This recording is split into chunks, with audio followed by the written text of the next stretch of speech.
No doubt. And now let's talk about Cardiff. Erol Bulut potentially getting sacked after just 1 point through 5 matches. Had a pretty decent showing last season, finishing mid-table.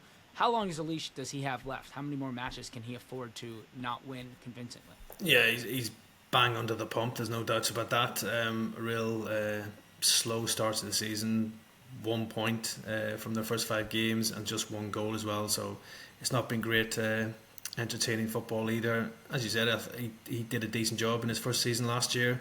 But yeah, he's really under pressure now after that really faltering start to the campaign, rock bottom of the championship table. And we know Vincent Tan has a tendency to sack managers. He's sacked plenty over the years since he's been in control at Cardiff, and I don't think he'll have any doubts if he doesn't feel that Bullet is the man to turn things around, that Bullet might get the bullet at Cardiff, really.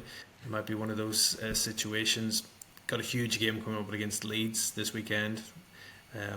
Obviously, it's a big rivalry between Cardiff and Leeds as well, so I wouldn't be surprised if they make a change before that game. But if Bullet is still in charge for that Leeds game and they were to go on and lose that one, you can only see it being inevitable that he would end up being sacked after that one, because Cardiff really don't expect themselves to be down at the bottom of the table at this stage of the season. And the worrying sort of rumours coming out is that Bullet has lost the dressing room as well at the club, and once that starts to happen, there's no real way back. So it only points to one thing, and that will be a parting of the ways. But yeah, I think it's the worst start to a season in 35 years. So when you get those type of stats thrown at you as well, it can only lead to one thing.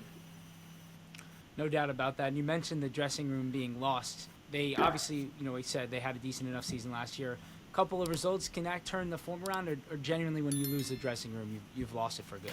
Yeah, it's very hard once you've lost that dressing room to try and turn things around. Obviously, getting results will help. You'll have a happier dressing room, happier players and everything else.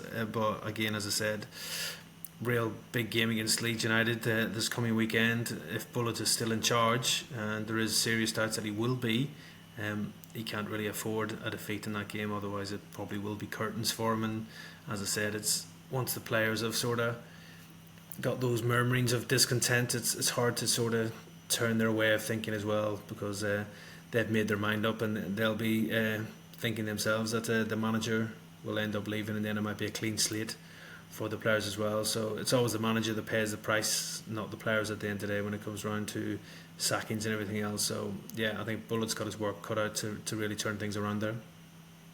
No doubt about that. And anyone linked with that job, considering that he may not even be in charge come this weekend? No immediate names, but yes, an attractive job. I think there'll be a lot of people interested in that. One name who's attracting a bit of interest in the Championship and elsewhere is Des Buckingham of Oxford United. Obviously, he's managed all over the world at a number of clubs. He's worked under the City Group as well. A young, progressive manager with a nice, attractive style of football. He got Oxford up last year, winning promotion against the odds in League One, and they've had a really fine start to the season in the Championship as well, where I think they're sitting in 7th place right now as well, when many people tipped them to be in the relegation zone and to go straight back down. But yeah, he's a young manager with a very bright future ahead of him, so he could be one name I think that would definitely be on the radar.